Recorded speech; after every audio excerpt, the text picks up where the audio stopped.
creators of visual programming tools for software development, is pleased to provide major funding for the Computer Chronicles, the story of this continuing evolution.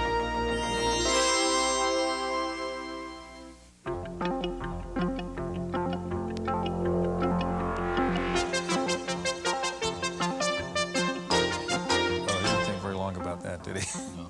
We knew that was going to happen. Welcome to the Computer Chronicles. I'm Stuart Chaffee, sitting in for Gary Kildall this week as Herb Lechner of SRI. Herb, we think of chess as the ultimate game of skill, a game that requires mental agility, intelligence, if you will. Yet here I am playing a game of chess with a computer, which is analyzing board positions and applying a certain kind of intelligence to figure out what its next move should be. That's the subject of our program today, artificial intelligence. And in some people's minds, AI suggests attempting to duplicate the way a human brain works. Is that what AI is, in fact? Not in most modern AI research, Stuart. Early research in AI looked at duplicating human thought processes, but current AI research is more concerned with duplicating the end result of intelligence. And computers that act as experts in expert systems, and computers that can communicate with us in our language, understanding some of the context of that language, are two areas that are receiving a lot of attention in artificial intelligence research today. Okay, we're going to meet two of the world's foremost experts on artificial intelligence, and we'll take a look at two fascinating examples of expert systems. One of the leading experts on expert systems is Dr. Edward Feigenbaum of Stanford University. We asked Professor Feigenbaum about the evolution of artificial intelligence. The computers, as you know, are general symbol processing devices capable of manipulating any kinds of symbols, of which numbers constitute one important class, but computers are much more general than that. We've known about the generality of computation since at least the time of Turing in the 1930s, and actually I've tracked it back to intuitions that Babbage had that were reported by Ada Lovelace, after whom the Ada programming language is named. In 1842, Ada Lovelace wrote that the analytical engine of Babbage's constituted the link between the mechanical world and the world of the most abstract concepts. That currently, in the modern terminology, is called the physical symbol system hypothesis and is the basis for artificial intelligence work. In artificial intelligence as a science, we talk about the use of computers to process symbolic knowledge using logical inference methods, symbolic inference methods. In other words, we're talking about inference and not calculation in the traditional sense. We're talking about knowledge and not numbers in the traditional sense. A current application of inferential knowledge engineering is in the field of expert systems, programs like this Oil Exploration Advisor. Developed to assist drilling rigs in remote areas, the program behaves much like a qualified specialist. It asks questions of its user and then gives advice on how to avoid or correct accidents so common in drilling operations.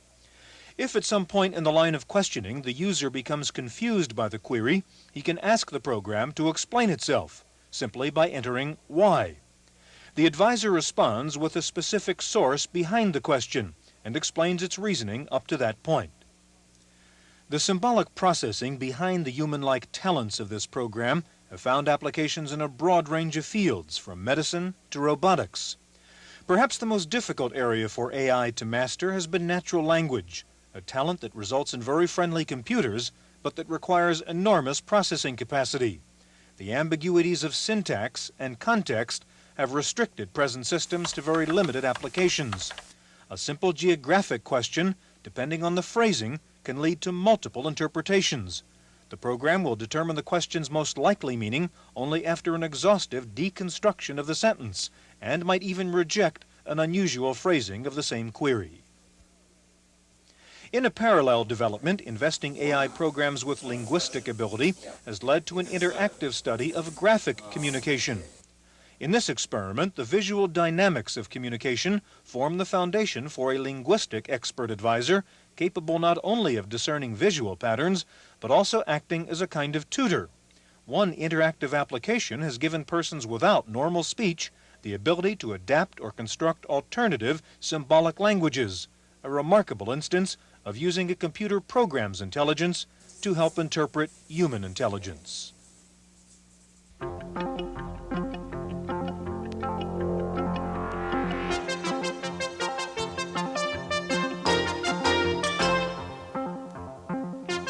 Joining us now is Jeffrey Perrone. Jeffrey's a management consultant involved in expert systems for micros, and Niels Nielsen, director of the Artificial Intelligence Center at SRI International. Herb.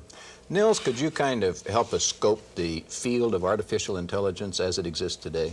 Well, I'll try, Herb. It's a broad field. If you ask many of different people what constitutes artificial intelligence, I think you'd get a lot of different answers. For me, I think it concerns mainly the putting of knowledge into computer programs, so that the programs then can solve certain problems which humans find somewhat easy, or perhaps intellectual challenges sometimes. And the knowledge that one puts in is knowledge that's represented in a particular sort of way. So the idea is that it's just not smarter programs that do artificial intelligence programming. It is some difference in techniques that they use relative to what ordinary programmers. Well, there's a part of computer science that artificial intelligence is concerned with that does, in fact, involve a certain body of techniques that are a little different, perhaps, than what goes on in the rest of computer science. Jeffrey, Niels is involved in the research end of AI, and you're involved in some of the applications. Are we at the point today where we can apply AI? Absolutely, Stuart. And in what ways? Well, I feel that artificial intelligence, and specifically expert systems or knowledge-based systems, now are applicable any place that specialized knowledge is used routinely to reach decisions, troubleshooting strategies, diagnoses, those areas. So I kind of think of it as something where we've reached a watershed where it is no longer very expensive or very difficult for individuals with no technical background to build systems and apply them usefully. And you distribute a system which is an expert system and also helps one build expert systems. Is that correct? Right. Well, actually, it's a tool for generating particular expert systems applications in virtually any area where there is that routine use of special knowledge. And it runs on microcomputers. Right. It runs on the IBM personal computer and a number of other compatible microcomputers. Do you use the same techniques in this system that Niels was referring to, are used in systems that might run on larger equipment? It uses some of the same ideas, and it has its own unique approach as well. One of the specific areas where this is a different sort of program is that instead of requiring explicit statement of rules to build a system, it only requires examples of previous decisions, previous tasks, previous diagnoses to build the systems. And that's going to break through, I believe, the knowledge engineering bottleneck mentioned by people like Edward Feigenbaum in building these systems. Jeffrey, you have Expert Ease, your system, up here, and show us the demonstration.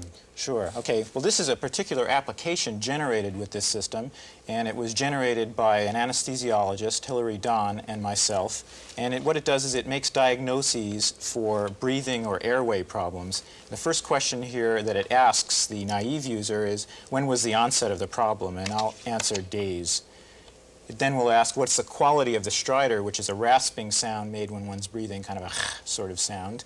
And let's say that the quality is moderate. Who would use this system, a doctor? Or this might be used by a physician's assistant to screen patients for perhaps further fine-tuning by someone with more expertise. Is the patient drowsy? Let's say no. Are there any predisposing factors to developing stridor, prior events that might lead to this condition? Let's say yes. And it comes up with, consider the diagnosis of intrathoracic tracheal stenosis. Now, I'm not a physician, so I don't know exactly what that means, but that gives you an idea of how it might lead to a particular diagnosis. Now, what I'd like to do is I'd like to show you a trivial example called Sunday, which actually comes with the manual for the program as a tutorial, essentially. Now, Sunday is a model of deciding what to do on a Sunday afternoon. How are you going to spend your time? And it consists of a couple of questions, multiple choice questions like you've just seen, and those would be answered. So now what I'm going to do is run the query system. And it asks, do you have your family with you? Let's say yes. What is the weather like? Is it raining or sunny? Let's say sunny. So it says, why don't you take the family to the beach? Now, the way that you would build one of these models is by starting on something called the attribute screen. The attribute screen is where you sketch out the dimensions of the particular problem or situation. Now here the attributes are weather and family, and there's the advice column, which would be the result of a particular decision. What size matrix can you do on that? Okay, you can actually do, in any particular problem, 31 attributes and up to 255 values per attribute. And those can then be chained together, so you can do very large models, just limited by the size of your disk storage, essentially. The values, such as raining and sunny, could be thought of as answers to the question represented by the attribute. Once you've done a preliminary sketch of this sort, you then go to something called the example screen. And on the example screen, you enter in examples of previous decisions. Now, this was developed by Dr. Donald Mickey in Edinburgh, based on the idea that information is communicated by experts or masters to their apprentices in the form of examples or cases. So here you see, horizontally running across the screen, answers to those questions. Raining, yes, we're with the family. The advice would be go to the museum. And the next case would be if it's sunny and I was with the family, then I would go to the beach. And the third case there consists of an I don't care what the weather is like. If there's no family with me, then I'm going to go fishing. Jeffrey, you described this obviously as a trivial example, this Sunday one, but in general, do you have the capacity within a PC to seriously approach this kind of problem solving? Yes, you can do quite significant things. As a matter of fact, I've recently been speaking with the Whole Earth Software Review people about doing some systems to recommend software, such as word processing programs or communications hardware, modems, that sort of thing. Niels, I want to ask you what I hope doesn't sound like a dumb question, but kind of what's the point? Why do we develop something like this kind of system? Is it to replace the doctor, say, in the diagnosis situation? What is the end result of this? Well, I think there'd be a lot of uses of systems like this. I think the present ones actually do have a lot of brittle features that perhaps might limit their utility at the present time.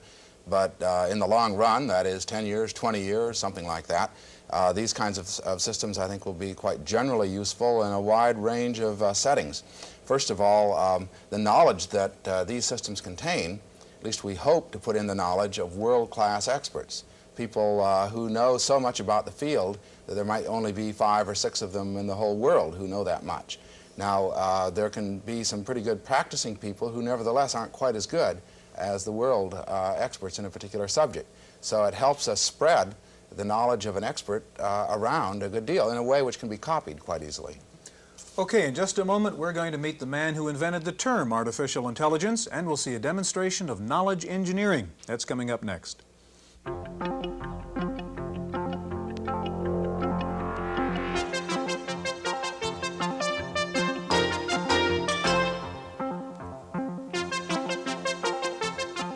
Joining us now is Tom Kaler. Tom is Director of Applied Artificial Intelligence at IntelliGenetics.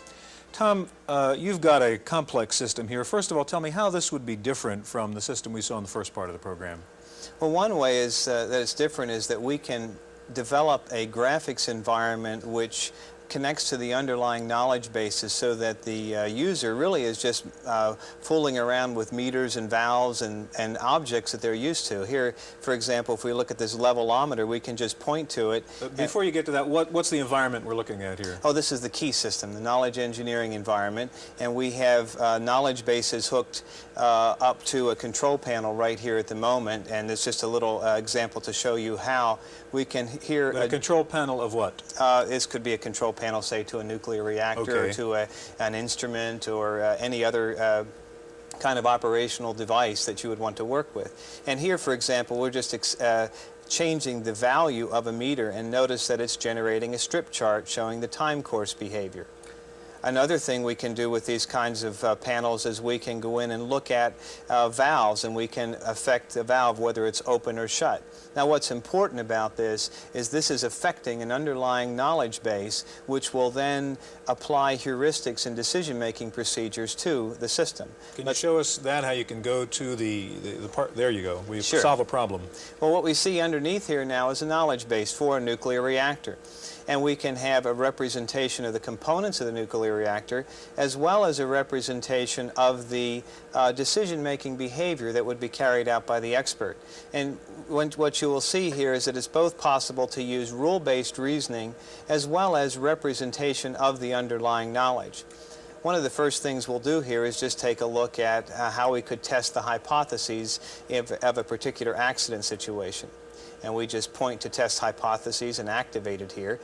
And what we see the system doing is going through a decision-making process where it's accessing the underlying knowledge base, looking at the various states of the components. And by the way, the states of these particular components can be accessed directly into the instrument or into the nuclear reactor. Now you can actually interrogate the system and ask it what course of logic is it following. Is that correct? That's right. Right now it's come up and asked the operator a question. Is it true that the steam generator level is decreasing? So we can say, why is this being asked? And it will explain to us that it's doing it in order to prove that the steam generator inventory is inadequate. We will then give it an answer, and it goes on to reach a conclusion. Okay, Tom, this system runs in Lisp. Why is Lisp the right language for an AI application? Well, one of the reasons that Lisp is so important is that you need to have very powerful symbol manipulating capabilities. Decision-making is primarily a symbolic activity. Knowledge representation is primarily symbolic, and you need that kind of capability. Okay, thank you. Herb.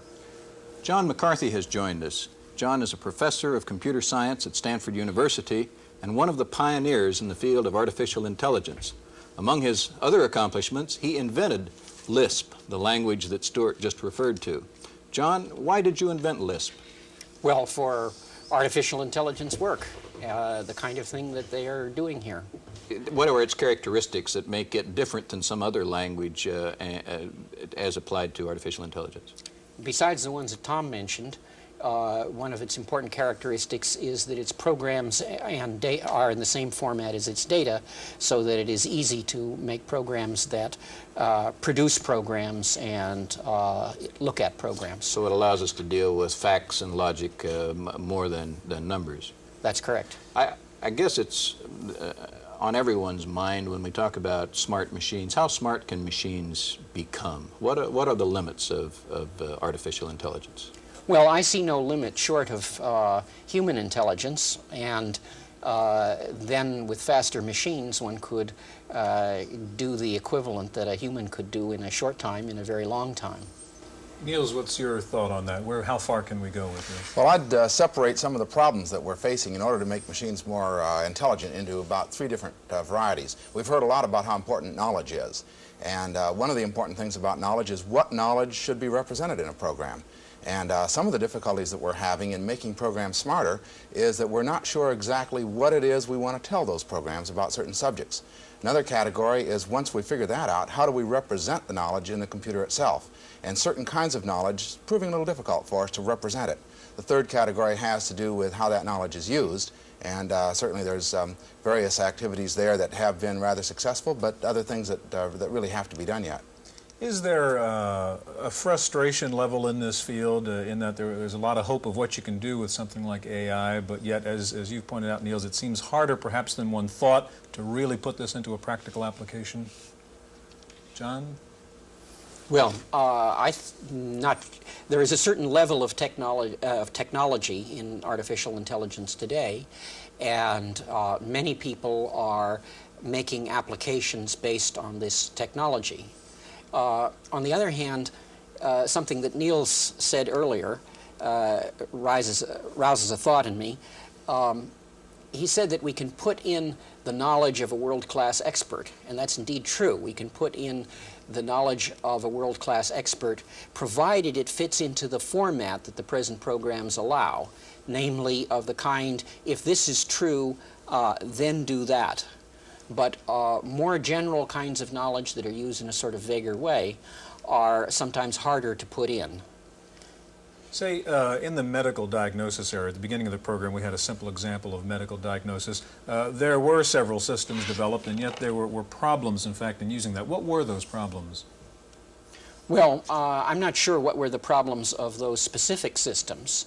However, to take a medical example, one can make a definition that a container is sterile if all the bacteria in it are dead. However, this piece of knowledge is not used in a special way to determine whether a container is sterile by examining each of the bacteria. It's used as part of more general facts, like if you heat the container enough, then the bacteria will be all killed, and the fact that if the container is not sterile and you empty it out onto a culture medium, then you'll get colonies of bacteria. And the still further fact is important, that if you leave the bacteria in food, then they will spoil it. Niels, where do you see the future practically going in AI? What's the biggest potential market, if you will, for these kinds of applications? Well, it seems to me that expert systems, as they have been going along, probably represents a rather large market, and we'll continue to develop systems that are less brittle over the next 5, 10, 15 years. Another very important application is computer programs that are able to converse with humans in English, everyday ordinary language. And that's going to make computers accessible to a much wider variety of people. We have just about a minute. I like your phrase, brittle. Explain more what you mean by a brittle system. Well, it has to do with being able to reason about the context, I think, in which a particular discussion or conversation with the expert system is taking place. If the information that's needed to reach a certain conclusion is there and is there explicitly, then the system is usually able to come up with some reasonable answer. If it has to have what you might call common sense knowledge, knowledge that all of us learn by the time we're 10 or 15, then it has a good deal more difficulty and, as a matter of fact, fails in many of those cases. So ironically, common sense is the most difficult thing. There's very few people who are willing to pay for putting common sense knowledge into a computer, whereas it is interesting and commercially important to put knowledge about a nuclear reactor into a computer. Okay, gentlemen, we're out of time. Thanks very much for being here. Thank you for joining us on this edition of the Computer Chronicles.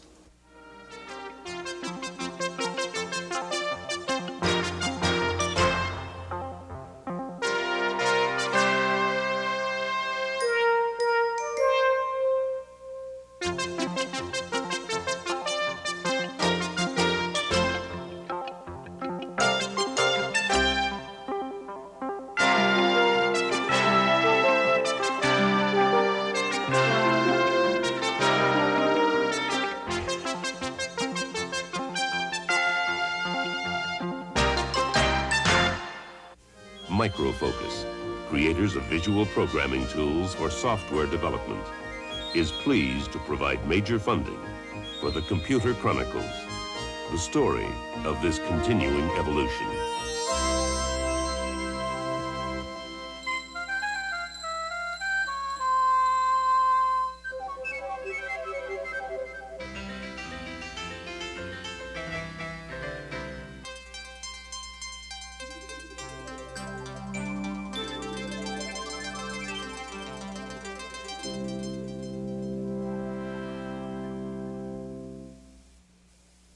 Random Access is made possible by a grant from Popular Computing, a McGraw-Hill magazine.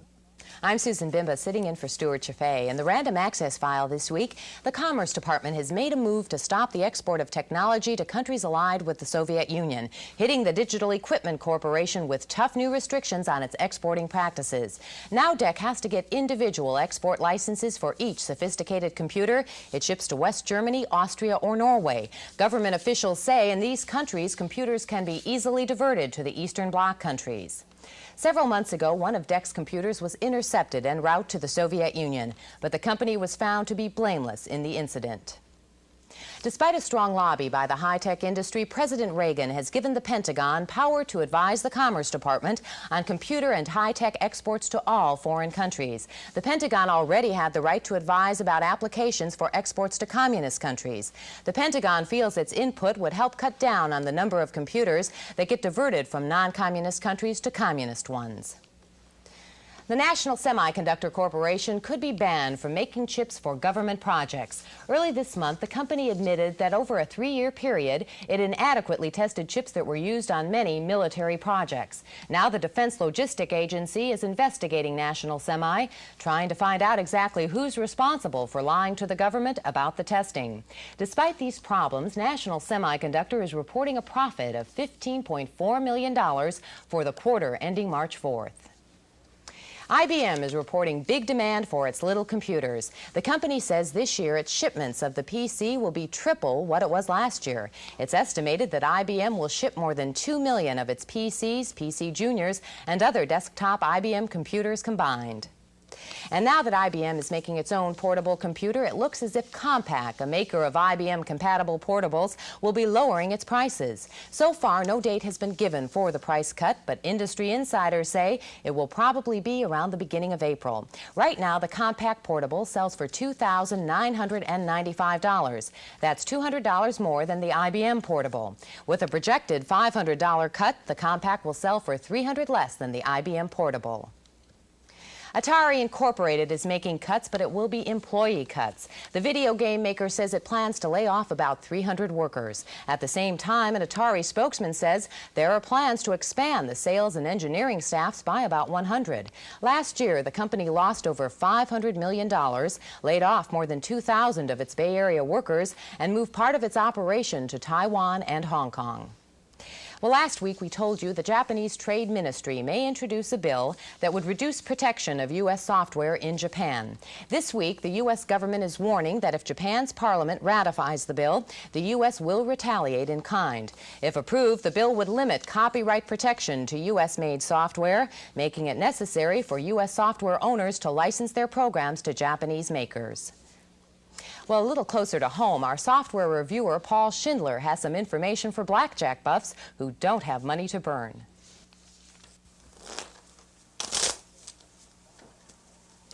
If you gamble in Nevada or Atlantic City, that's a familiar sight, the shuffling of blackjack cards, usually accompanied by the sight of your money being swept in by the dealer at the end of the round. Well, if you're tired of losing, there's a computer program for you. It's Ken Houston's Professional Blackjack.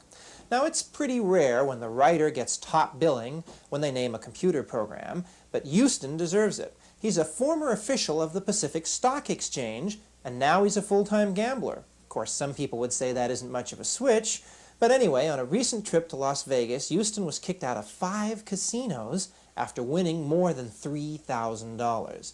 Now, most computer blackjack games will just play blackjack with you. But the Whole Earth Software Catalog and Review says Houston's Professional Blackjack will teach you how to play the game and win using various point counting methods. The graphics are crisp, the table is green, the cards realistic looking, and the sound is good too. You can hear the cards hitting the table.